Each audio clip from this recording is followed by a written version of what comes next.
Hello, everybody. I'm Howard Friedman. I'm the director of the Jewish Community Library in San Francisco, and I am really pleased to welcome all of you to this event with Daniela Naomi Molnar and Julie Carr. I want to thank the program's co-presenter, New Lair House, and I want to thank the Friends of the Jewish Community Library who make everything we do at the library possible. I hope you'll consider becoming a friend by giving at any level at friendsofthejcl.org. And tonight's program is made possible by longtime friend Ann Germanicos. Please note that automated closed captioning can be turned on or off by clicking the CC button that's at the bottom of your screen. And we will all be muted, but you'll have the opportunity to ask questions at the end via Zoom's chat function. So put your questions in the chat and I'll relay them time permitting.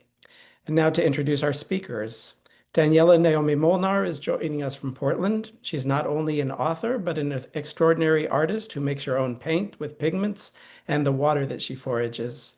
Her debut book, Chorus, won the 2024 Oregon Book Award for Poetry, and she'll be discussing her extraordinary new book, Protocols and Erasure, published this year by Ayin Press. She will be joined in conversation by Julie Carr. Julie is a professor in the Department of English at the University of Colorado Boulder. She's the author of more than 13 books of poetry and prose, including most recently Mud, Blood, and Ghosts, Populism, Eugenics, and Spiritualism in the American West, and Underscore. And now I'll turn it over to Daniela. Thank you, Howard. And thank you, Julie, for being part of this. Thank you for the sponsors. Thank you to Ann Germanicos and New Lair House and the New Jewish Library. I am going to start by sharing some slides. This book is part of a larger project, and I'm going to bring us into the world of the larger project and also provide a little bit of background on the book. So here we go with some slides to start. So what you're seeing here is a very partial index of covers of the Protocols of the Elders of Zion. This book has had, it's safe to say, a life of its own that probably its originators never foresaw. It was commissioned by the Russian secret police in 1902, 1903, and it was intended as a political tool to manipulate the Tsar at the time. Essentially, it was exploiting an existing scapegoat, namely the Jews. And the document purports to be the minutes of a cabal of powerful Jews who are controlling the world. That's not what it is. It is in reality, a forgery of a pre-existing novel that has absolutely nothing to do with the topic of the Protocols of the Elders of Zion. It has nothing to do with the intent of the Russian secret police, but it was a politically valuable forgery that was used to manipulate power at the time. So that's a little bit of the history of the Protocols of the Elders of Zion. The document, it was produced at that point, and then it gained a life of its own. It was translated into just about every language that exists. It has been published widely in most countries in the world. It was distributed widely in the United States by Henry Ford. It's still very available on the internet. When I decided to do this project, it took me about, 1 second to find a PDF of the book online. My initial intent for the project was to actually take a physical copy of the Protocols of the Elders of Zion out of a library and then completely deface it and return it to circulation. I luckily, perhaps not surprisingly, could not find a copy anywhere near Portland, Oregon, but I did find one that was actually from the University of Champaign, Urbana-Champaign, that had been in circulation until 2010. I'm not sure when it was actually taken out of circulation, but it was in circulation in 2010 because that was the last time it was checked out. So I found a PDF of it, I printed it out, and that was the source text that I used to create this erasure poem. So the erasure, when I say erasure poem, I'm going to show you a little bit of what that looks like. So this is the library card. On the far left, you see the library card reproduced in my book. That is from the PDF that I printed out from the copy that I used. In the middle, you see me starting the project, the very first page, starting to black out words on that library card. And you can see that I'm taking out most of the words. The only words that are left are replicated in the poem on the other side of the screen. This material is responsible for theft, mutilation, and dismissal from center. So that's obviously not what the library card initially said. And this is the intent of erasure poetry, is to sort of go inside a text and come out the other end in a way that upends or subverts the original meaning of the text. Usually poets don't perform an erasure on a text that they admire. Sometimes it's done, but usually it's a text that the poet wants to challenge in some way or invert the meaning in some way. And that was certainly my intention with this source text. I'll talk a little bit more about my motivations in a moment, but I want to show you some more examples of what the erasure looks like. This is the first page of text in the source text. So the actual after the library card, this was what I saw.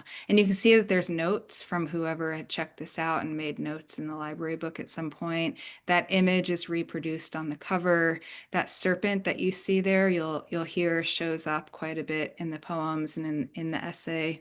And you can see just how much I'm taking out and how sparse the poem becomes. That's reproduced on the side of the screen there. That is relatively early in the project. This is getting to a little bit later in the project, and what I'm showing you this page from the text because I'm pointing out how many times the word power appears on this one page. That is indicative of the entire source text. It didn't take long to realize that the word power appeared multiple times on every single page of the Protocols of the Elders of Zion. And really what the source text is trying to do, even more than create hate and sow bias and sow bigotry, is it's trying to imbue the reader with a sense of power. It's saying, hey, reader, you feel powerless and overwhelmed and confused by the world. Here's a way that you can feel like you know things and you're in control. So when I began the erasure, I was thinking that I would be sort of thinking about hatred and thinking about bigotry and thinking about how these things distort and injure the human psyche and injure society. And what I actually ended up thinking about more was power and the ways that power is used in the world, the ways that power the way that it's used in violent ways. And I thought a lot about what else power can be. What else can power, where can it stem from? Who can it empower? How else can it be used? And that's really what the poem that resulted, in my mind, is about. Um, Here is a page of the source text from near the end of the document. And what I'm showing you here is that at some point in the project, around the middle, I was waking up every morning and erasing this really horrifying text. And I say horrifying both in terms of the content, it is clearly a hateful screed. It's also horrifying just in terms of its literary value. It is a really, really abysmally written text. And I think that's probably because it's been translated and retranslated so many times. But even if it wasn't saying terrible things, just reading this was sort of torturous. So I had to make a deal with myself to continue the project. And because I was going to stop. So in order to continue, I bargained with myself and I said, okay, you're going to keep going. And the way that you're going to keep going is that you're now allowed to move words around. So I still, the sort of rules of an erasure are that you don't add words, and I still wasn't adding any words. Um, but I gave myself permission to take words from the page and move them around in the poem. And you can see that what resulted here is this sort of snake-like shaped. It gave me a way to create new formal meanings, because I do think in image as well as text. And so this kept me going. So the initial impetus for this project was a fellowship that I was in which we were looking at the intersection of anti-democracy forces, racism, and anti-Semitism, and the ways that these things often overlap. And it was a group of artists during the pandemic. We would meet every week on Zoom and discuss a text or an image or um, one week we met to discuss the protocols of the Elders of Zion. And I grew up in a religious Jewish family, so I was familiar with the text. Nobody else in this group had heard of the text, and that was shocking to me. It was a blind spot in my world. I just didn't realize that other people didn't know about this text. So this seed was formed, this idea came of, well, maybe if I could draw attention to the source text, because it really is the source of every single anti-Semitic trope can be traced back to this text. And I thought that maybe if I could point to this forgery from 1902 that was commissioned by the Russian secret police, that it might take a little bit of power away from those tropes that are still very much in circulation today, as we know. So that was the idea that I began the project with. I think that artists often we trick ourselves into projects. Otherwise, we wouldn't do them if we understood how intensely demanding they actually will be. And I was certainly doing that to myself, because what you're looking at here is a family tree on my mom's side. I don't have my dad's side. Others, I'd show you that too. But the majority of my family was killed in the Holocaust. All four of my grandparents survived concentration camps. Most of them were murdered. A few of them survived. So I knew that approaching this text would be loaded. I didn't quite understand how loaded it would be and where it would lead me. Um, this is a very embarrassing photograph of me at my bat mitzvah, and I'm showing you this just to show you my family and a little bit of the context of where this project is coming from, but also hopefully it's a bit of a light spot in what might not be a particularly light presentation. My Torah portion actually just occurred. Chaye Sarah was this week. So to go back to history, this is my grandmother in the middle. And this is before the war, and those are her parents next to her. Rosalie was a poet. This is my mom's mom. And Rosalie became a central figure in this book in a way that and in this project, in a way that I couldn't quite anticipate. The best and simplest way to say it is that I felt haunted by her, and I felt like I had to do something to kind of complete things that she couldn't complete in her life. And I feel very uncomfortable saying these things even now, because I don't really, my skeptical mind is like, really? Like, I still don't quite believe it. And yet that is very much what I was up against as I worked my way into this project. I felt like she was demanding things of me. And one of the things she wanted me to do was to go to the city she had lived in before the war, and the city her family had been in for generations prior to the war. This is the city of Cluj in Transylvania, which is now part of Romania. It's changed between Hungary and Romania many times.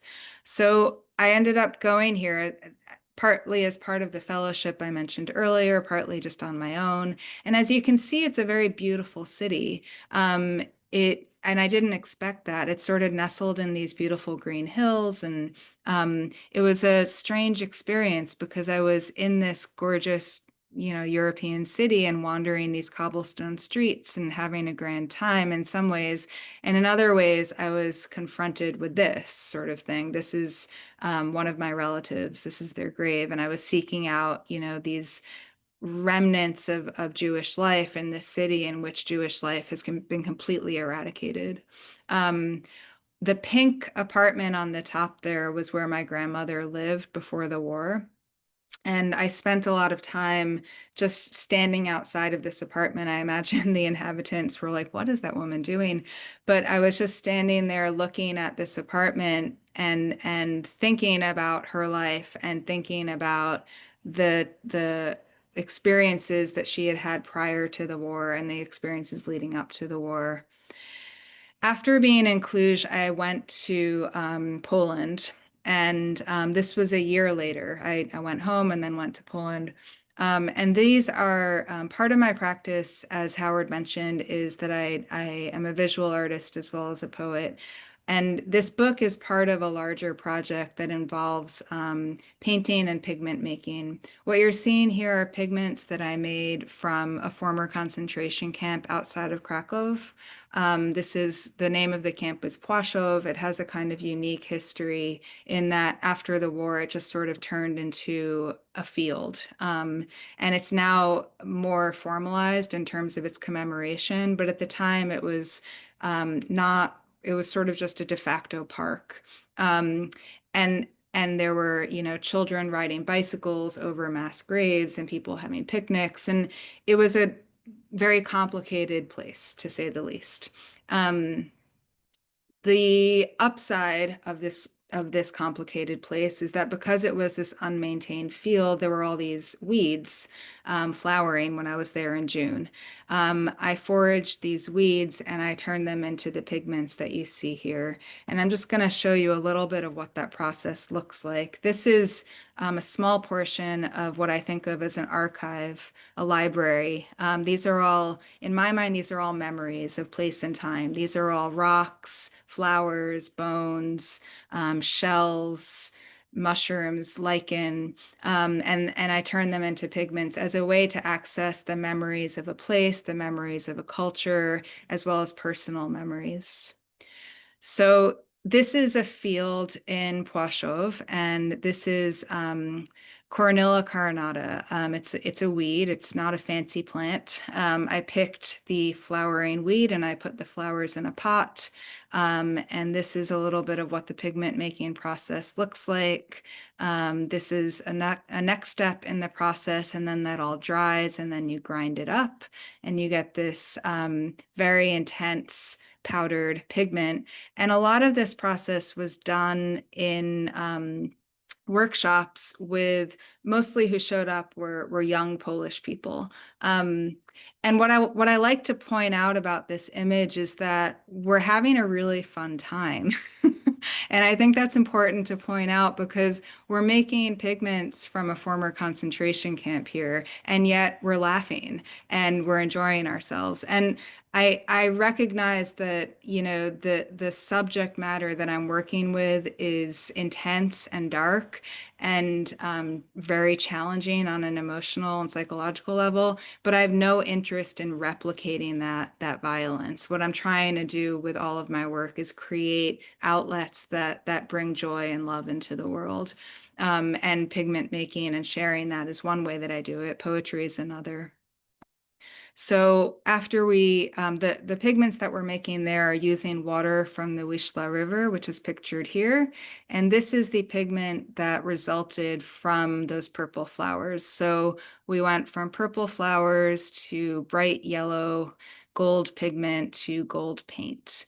And this type of transition is not incredibly unique in pigment making. It's always surprising, but it's a vessel of transformation, and for me, it's very akin to poetry. What poetry does with language, pigment making does with the material world. So this is the context, the larger context in which this project lives. Um, and I'm going to read a little bit now from the book, and then Julie and I will talk. So the book is a bit difficult to excerpt because it's a long essay and then it's all one poem. But I will do my best, and I'm going to start with the essay. I'll stop sharing the screen. Okay. So starting with the essay, which is called Minutes, a Remembrance. I'm driving alone on a dusty, rutted back road in the mountains of eastern Oregon when my momentum is stopped by a pickup truck idling in the middle of the road. A man with a long, arched hunting knife is stooped next to the truck. He glances up, raises a hand to me in quick apology and expression of thanks. He's at the edge of the road, using the tip of his knife to poke at a snake. The knife is burnished steel. I know what's going to happen next, and I don't want to see it happen, so I double over, my face buried in the passenger seat, moaning and cursing. I want to stop this man from chopping off this snake's head. I want to exit the safety of my truck and try to stop this armed man, twice my size, miles from cell service, miles from another human. I recognize this as foolish, so I prioritize my own safety and let the snake be killed, burying my own head as the snake loses hers. When I look up again, the man is dropping 3 limp, heavy sections of snake into a beige plastic grocery bag and climbing back into his truck. He pulls over so I can pass, smiling and waving. I drive by him, stony-faced, not making eye contact, furious and helpless. When I get back to town, I'm having a drink with a friend and I tell him what I saw, knowing he'll share my horror at the snake's pointless death, a creature who was just crossing the dusty road to get to the cool river. My friend's eyes remain impassive as he listens to my story. When I'm done bemoaning the injustice, he tells me that the man was going to eat the snake, that that is just what you do when a snake crosses a back road. You chop its head off with a shovel, preferably, or a knife if no shovel is handy, and you fry it up and eat it. Stunned, I ask him if he's ever done that, chopped off a road snake's head, fried up its body, and eaten it. He barks a laugh, as if I've just asked him if he's ever drunk a cup of coffee or eaten a sandwich. Yes, he laughs, of course. He's just as shocked that I haven't. He says fried snake is delicious, recalls the rattlesnake inside his grandmother's house in rural Wyoming and its fate, decapitated, breaded, and fried up for her. My sense of the man on the road shifts. My assumptions topple and shame seeps in. I'm struck again by the profound differences between the worlds that shaped my friend and me. His Christian, rural Christian America, my immigrant Jewish Queens. The differences in our histories profoundly alter how we read the world and how it reads us. I'm reminded again that I grew up in a culture that is as unintelligible to most Americans as the man's snake killing was to me.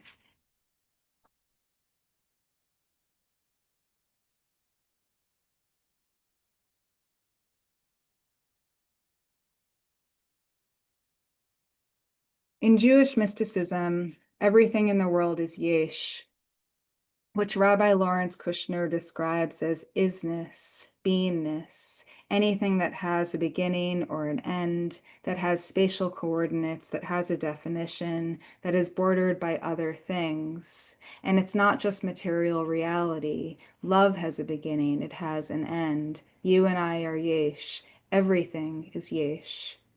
There's only one thing in the entire universe that's not yesh. It has no beginning, it has no end, it's not bordered by anything. It has no definition, it has no spatial coordinates.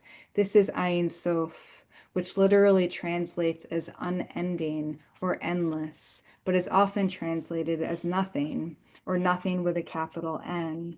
God is nothing, non-yesh, defined by simultaneous absence and presence, a void. In order to create the world, God's first act was tzimtzum, self-withdrawal. This resulted in the bifurcation of Ayin Sof and Yesh. In order to make life, God pulled away. Light was split, matter was made. When God's edge retracted, the world's edges were revealed.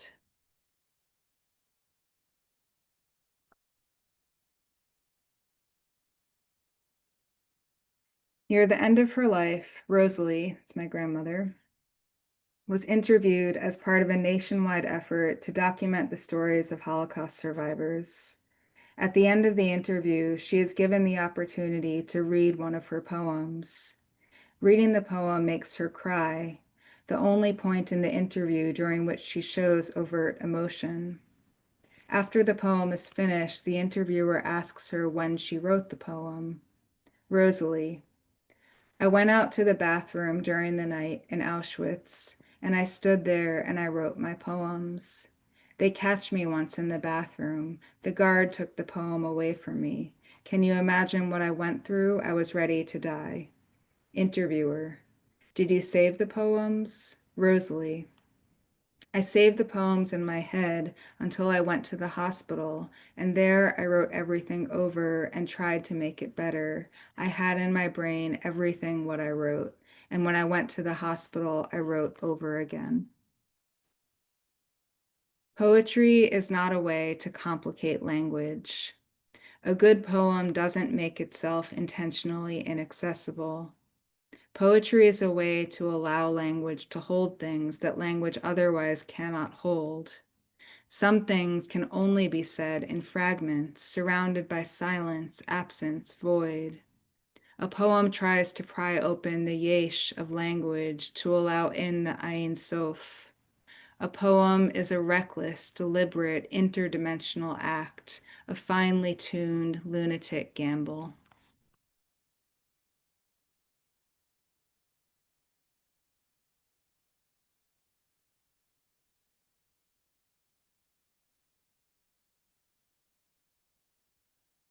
In the wilderness where I'd met the man and the snake, the desert rocks around me were orange, brown, and pink, ossified skin compressed by time and light.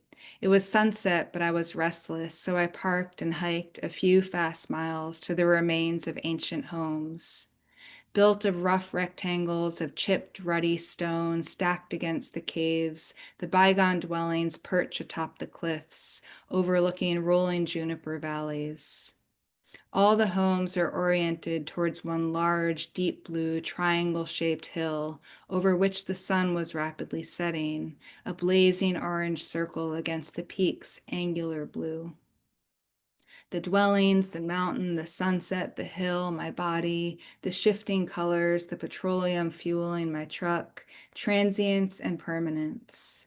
Though I just sat a long time not wanting to write that last word, because what is permanent? Ayin Sof, perhaps, and perhaps the dark light of horror that continues to move without limit or scope. The earth erodes, preserves some vague concavities. The earth, you and I, are the force of nothingness amplified to form, absence as presence.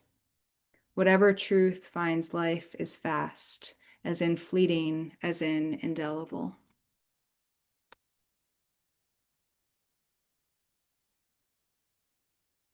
So I'll read one poem, and I'm actually going to start at the end of the erasure with the epilogue.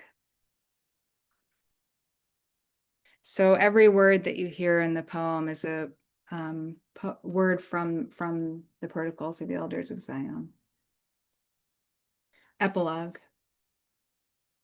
These minutes were stealthily removed from a large symbolic serpent. My friend found them in the large symbolic serpent.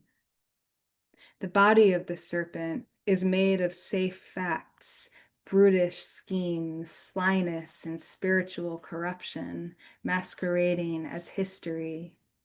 Secret, secret serpent, you know nothing because you are nothing. But the minds of those who made you always knew that the map of power, power, power, power has no apparent plan.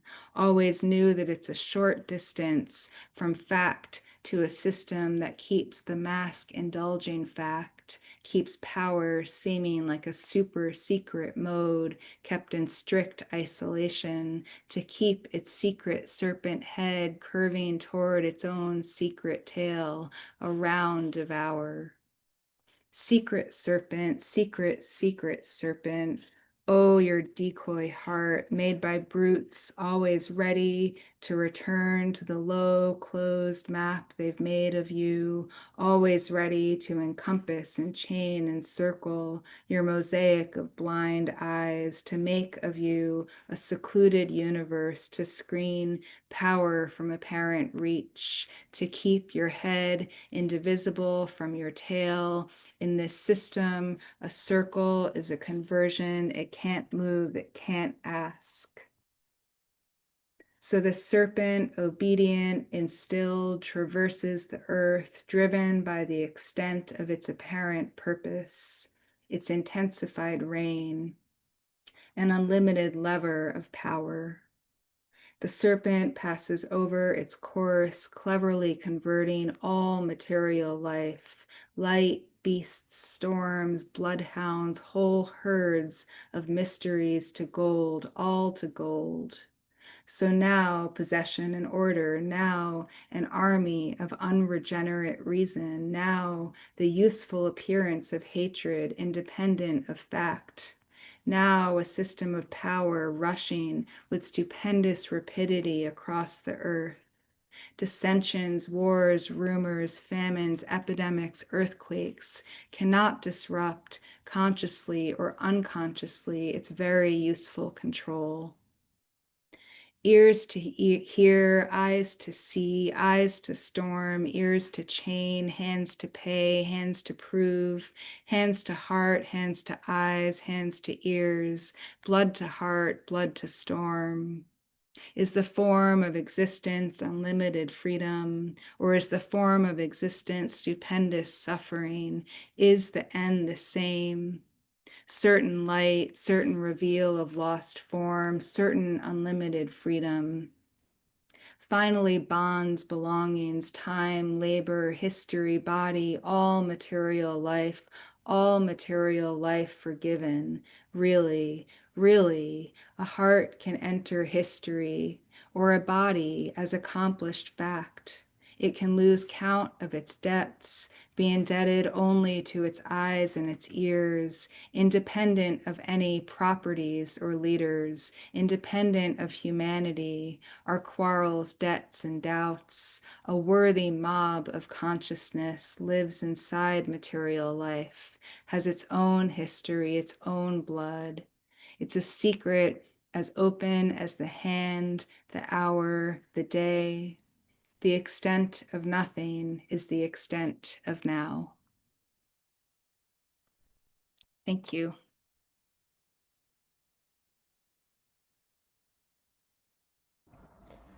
Thank you, Daniela, and thank you, Howard. Thanks so much for this event and all of you who are here. It's really wonderful to see such a large crowd. So thanks. And Daniela, that was an amazing reading. This is such an incredible book. I've been really excited to be reading it, thinking about it, and writing a little bit about it, and getting ready to talk to you about it. It's really quite astounding. I also just want to do a shout out to Ayin Press, who published this book. A relatively new press doing really kind of radical and fantastic like work around Jewish stuff. So check them out, and maybe we can put in the chat like a link to how people can get the book through the press. I think that would be really great. I'm really excited about this press, and I'm so happy to see that your book is with them. So yay. So I thought we could start. I just ask you some questions and just get maybe get give you a chance to talk some more about some of these things. I thought I would start by asking you a little bit more about the sort of subgenre of the erasure poem, because I bet a lot of people on here are not poets and hadn't really heard about that before. And that is, to kind of, as you were saying, like that is a form that people have been playing with for a while. And it is kind of taken off as something that, people just try in different ways. And I think, but for different reasons. And I'd like to hear a little bit more about it. But one way to ask a question, since I think a lot of people kind of think about poetry as the language art form where one expresses one's deepest self, right? I think that's an understanding of poetry that a lot of people have, and in some ways really is true.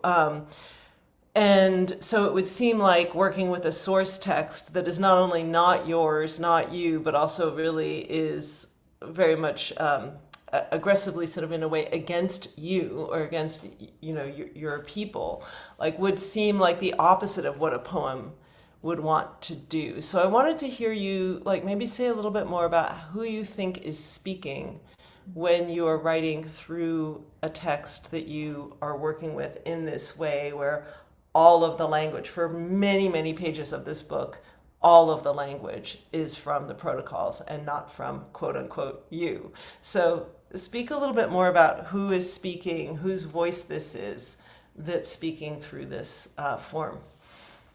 That's such a fantastic question. Thank you, Julie. And yes, one of the premises of modern lyric poetry especially is that it is about the self. And I can't say I write persona poems in the sense that I don't really write poems from the perspective of other people very often, but I feel like I'm not the speaker in most of my poems. I feel like I'm very often trying to channel the voice of something that's other than human in my poetry, whether it's, I have a book coming out next October that's trying to think through the voice of glaciers. I have a book that was published in 2023 that's trying to think through the voice of a particular canyon in New Mexico. So I'm actually fairly disinterested in myself as a speaker. But so I think that in this book, what the speaker is like this voice that's coming out of the source text that is this voice that's I imagine has lived inside this source text, like in this prison of hatred, and is coming out from within it. The source text has been debunked in courts. It's been debunked by journalists. It has no veracity in any legitimate sphere. But that doesn't seem to matter, because the more something is debunked in a conspiracy theory world, the truer it becomes for the believers.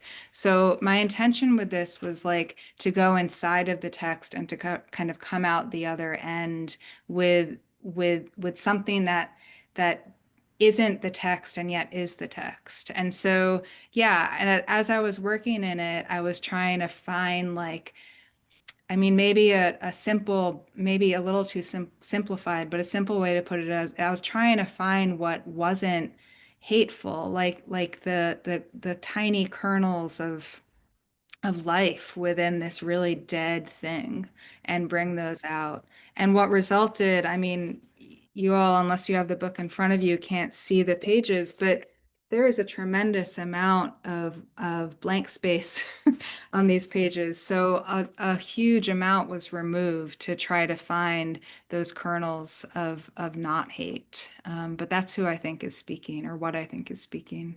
I really love that. And it's interesting. It was really interesting and very, very noticeable that this word power was coming up so much. It's just on every page, power. Sometimes it's just power, power, power, power, power is what you left. And I loved how when you were talking about that, you said, because I would have expected you to say this is an expression of the conspiracy theory that Jews are, controlling the world and have all this power. But instead, you said this is an expression of how the sort of authors or translators or retranslators, publishers, people that have been making use of this text are speaking to people who feel powerless and giving them something, a tool, kind of a lens through which to see the world that will allow them, people who feel powerless, to feel more powerful. Because of course, if you have an understanding of a clear enemy or an understanding of a clear sort of structure that you can learn and uncover, that gives you a feeling of power that, you could see that instead of QAnon as well, right? Yeah. Which is also a Jewish conspiracy theory. And I thought that was a really generous reading of that word. It showed me, it revealed to me something about you and how you're thinking about the text, and also how you're thinking about power. And so you also were speaking about this fellowship that you were on with people studying anti-Semitism, racism, and anti-democracy. And that, so I was wondering what maybe you could say more about what you've learned about power through doing this project, but also through that fellowship and working with those other folks. Yeah, thank you. I it's a great question. And I didn't, I think one of the things that I love about Jewish thought and about poetry is that it doesn't tend to resolve into a single argument. Like Jewish thought is so much about like the questioning the argument is as important as whatever statement, is being made. Questioning the statement is the statement as well. And that is sort of like how, how our thinking is built as a culture. And that's precious to me. And it's precious to me as a poet too, that I don't need to, believe a single thing. I don't need to like say, this is what I now think.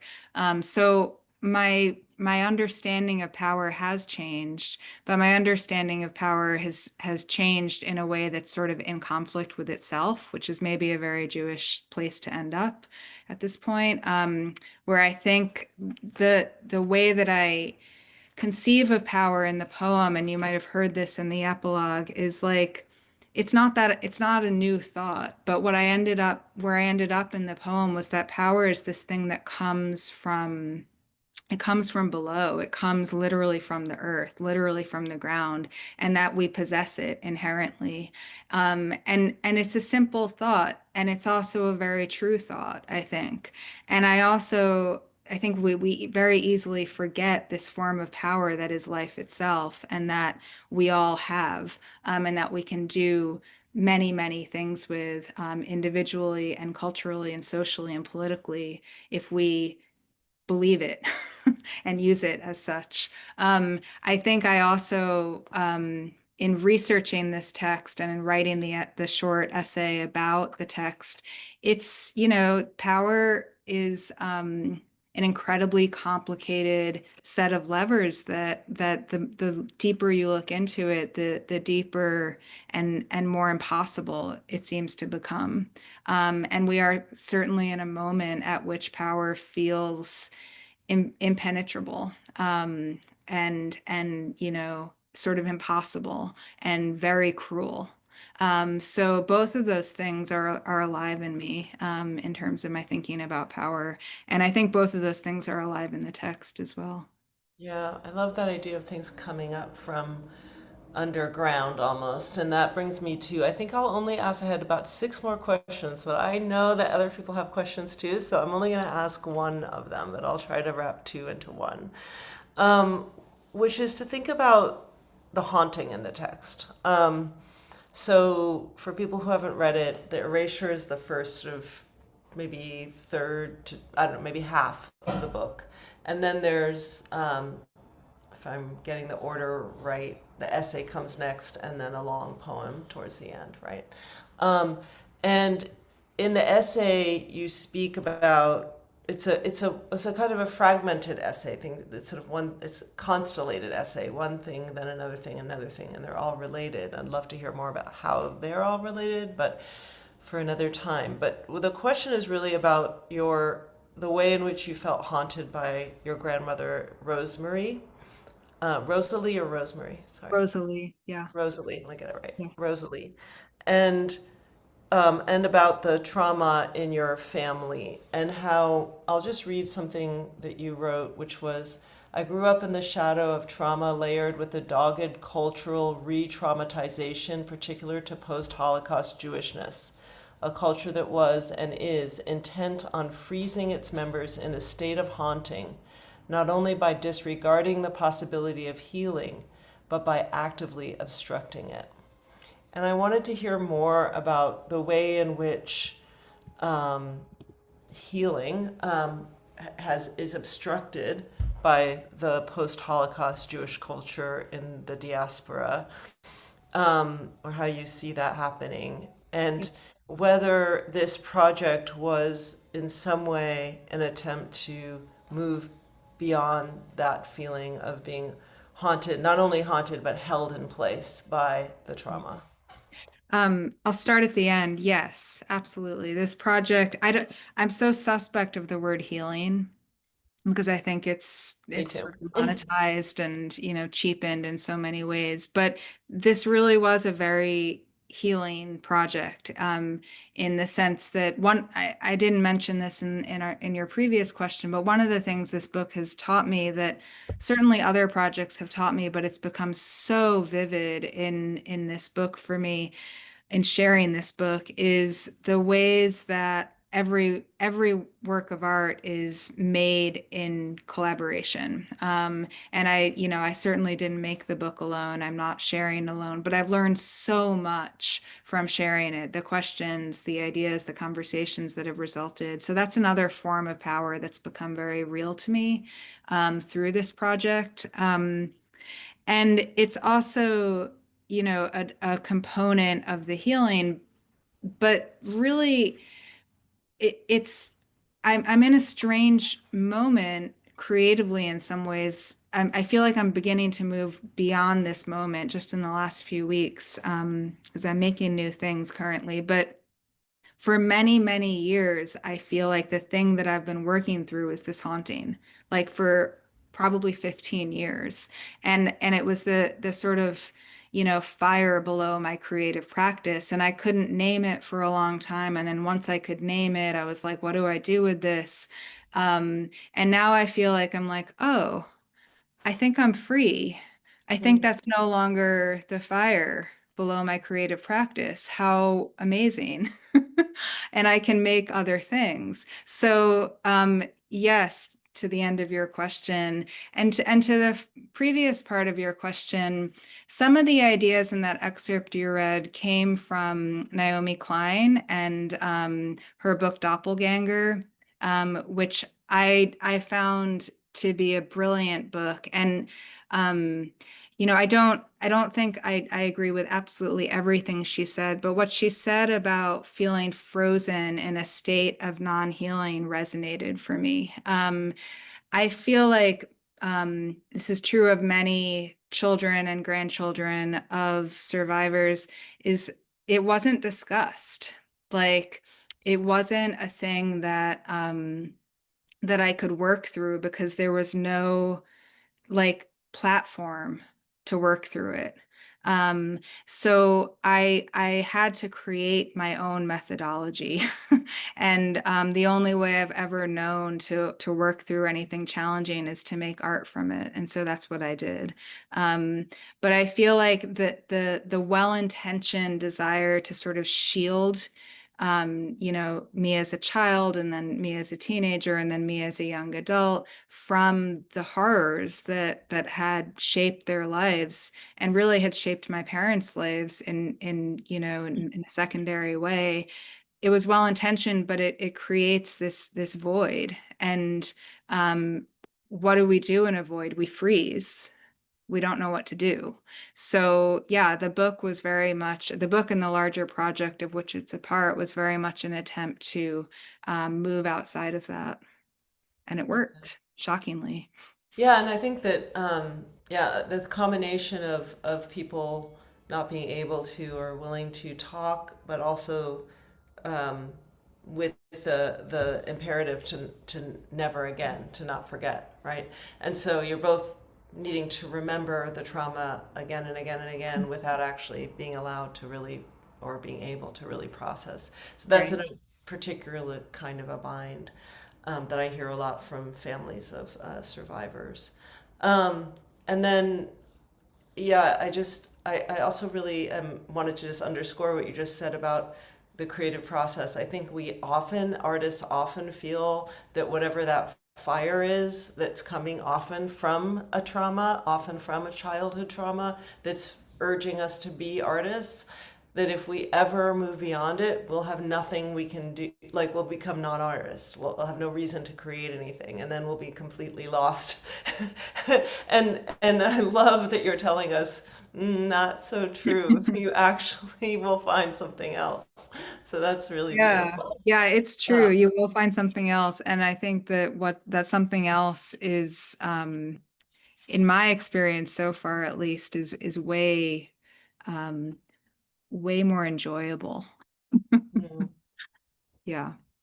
It's hard to imagine anything more enjoyable than making your pigments, but we'll talk about Well, that that's still part of later. it. That's definitely Oh, still part of good. Oh, it. good. It's just there's a different mechanism sort of Okay. driving it. But yeah, I Okay. haven't stopped making pigments. I'm absolutely in love with that project. Okay, so there's two questions in the chat. Howard, did you want me to read them, or are there other ones that I don't see? There are two. So sure, I can read it. Okay, yeah, Fine. So, please. Yeah. one from Marcia Cohen. Your presentation was excellent. Can you please speak a bit more about how you moved the text around? Did you move the order of the words around into shaped text on the pages? Please elaborate on this about this part of your poetic practice in this work. Thank you. Thank you, Marcia. Yeah, so the source text is divided into 24 protocols. So I allowed myself the freedom to move words around somewhere around protocol 14 or 15, I think. And once I made the decision to do that, the constraint was that I couldn't move words outside of a protocol. So the words only move within the chapters, essentially. Um, and the not all the poems after that point are shaped in a particular way. The epilogue which I read is it's shaped like a snake at times. So there are parts of the poems that sort of take on personas or, lives of their own in a way. But a lot of the ways that I was creating form is just how I think as a poet in terms of pacing and sound. So I was just giving myself the freedom to kind of create music on the page visually, where previously I was sort of constrained by where the words were in the source text. Right, thank you. So Peter Stein asks, he notes, you have such a sensitivity to language, even in your generous reimagining of the odious voice of the original text. So I wonder what your curiosity or disinterest is in the original Russian text. Were you tempted to understand or respond to the original, or examine how it was transformed into the language that you have a more direct emotional rapport with? Yeah, that's an interesting question, Peter. Thank you. I don't speak Russian. Um, I have looked at the original Russian text. I did think at one point about taking the original Russian text and like Google translating it myself just to see what would happen. But I didn't add that to my workload. I felt like I was sort of already in the weeds with this project in plenty of ways, honestly. Um, but I am, I think my fascination with the source text as a literary document, not as like a something that I want to think with necessarily. But as a literary document, I'm fascinated by how many times it's been translated and retranslated and retranslated, and um, how it's shaped this text that kind of almost makes no sense. Like there were plenty of times when I was reading it where I was like, I don't even know what they're trying to say here. And one of the, I think, freeing things about doing a poetic erasure is that you can kind of scan the page and not quite read it and sort of allow your eyes to land on words. And I would read it, the way that we'd normally read prose, and then I would go back and kind of let my eyes bounce around and pick out words because it it was so nonsensical and just so full of hatred and so repetitious. Um, People have asked me, this isn't quite your question, but it touches on your question. People have asked me, like, should I read the source text next to the poem? And I understand the question and the impetus for the question, but my answer is always no. Like, I wouldn't recommend doing that at all. Partly because the source text is so bad in so many ways, and partly because I don't think it would really add to I don't think it would add to your understanding, a reader's understanding of the project. I think the thing that's fascinating to me about the Protocols of the Elders of Zion is that we all already know it. We all already know everything that's in it, even if you've never read it. You won't learn anything from reading it except how bad it is, how badly it's written, how repetitious it is, how much it sort of steps on its own toes in trying to make a point again and again and again. So, um, my interest in the source text was to undo it, not so much to spend time with it. Yeah, I mean, I think in general, racism and other forms of hatred are all incredibly repetitious. Yeah, Like it's true. it's all just the same stuff recycled over and over and over. Um, there's another question. I think we could have one more question. Don't you think so, Howard? Sure, sure. Uh, so, um, so this is from Dan. This is from Dan Glass. Thank you, Daniela, and thank you, Ayin Press. I'm so sorry I need to leave a bit earlier, but so hopefully he's still here. In addition to gratitude, I want to leave behind a wondering about the relationship between the haunting of your grandmother and the notion of the Ein Sof. The spiritual dimension of the world is so present in the book. I'm curious about that frame in your thinking. Thank you for such a generous reading tonight, and kol hakavod. Thank you, Dan, whether you're here or not. Um, It's a big question. The relationship between feeling haunted and the notion of Ein Sof. Oh, Julie, you were going to ask that too. Well, it is the idea of haunting is that there's some sort of vacancy, right? That can be filled in. Um, and I do think, without going deep into, my personal history, the years preceding this project definitely dealt with a lot of loss of various types.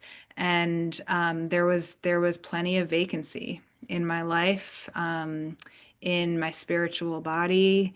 Um, and I think and these things really only make sense in retrospect, but in retrospect, it did make sense to me that if I was going to be inhabited by, some presence that was not me, um, that would be the timing of it. And I want to maybe just give a little bit more context about what I mean by haunting, because it was very specific in some ways, and it has to do with the notion of memory that you were touching on in your question too, Julie, because I think that, like you said, there's this idea of remember, remember, remember. And I think that's deeply important. I also think that there's just hammering into the memory can be really brutal, when the memories are so hard. And when I say I feel haunted, what I was experiencing was memories that I knew were not my own. Um, I knew that I had not, written poems in a concentration camp, but I was having these memories that carried the psychological and emotional weight as if they were my own, and it was fairly constant. In a way that was pretty disruptive. And so it's not like I didn't under, like, I was totally in touch with like reality, and I could do my job and I could talk to people, etc. But there were these memories that were flashing up the way memories do that I knew weren't mine. And so I understood eventually what was going on, and I understood that I had to do something in response to these memories to like turn them into something else. And yeah, so I think that the passage that I read from the essay about poetry being this. Yes, Walter Benjamin, definitely. He was in this project very much so. The passage that I read about poetry being this way, this thing that can hold language in a form that can hold language in the way other forms can't. That's really what I was aiming for. That's what I was trying to do, is transform memories that weren't my own through language. And the very notion that language can do things like that, I think, is a very Jewish notion, that language has this magical capacity that extends, beyond communication and into a spiritual realm. That's Great. really I'm sorry. beautiful. Thank you so much for that. That was a really great way to end. Thank you, Howard. So thank you so much. Thank you, Julie, for being here, especially since this is your 10:30, past 10:30 your time. And Daniela, this has been such a special evening, and I have gratitude for you for being with us tonight, but especially for living with this material and doing such an incredible, this is really an extraordinary book. And it touched me deeply in a way I didn't expect it to. And so I'm going to send something out to everybody tomorrow with a link to purchase the book, also some additional resources. And I want to thank New Lair House, and just thank you everybody for being here this evening. And be well. Okay. Good night. Good night.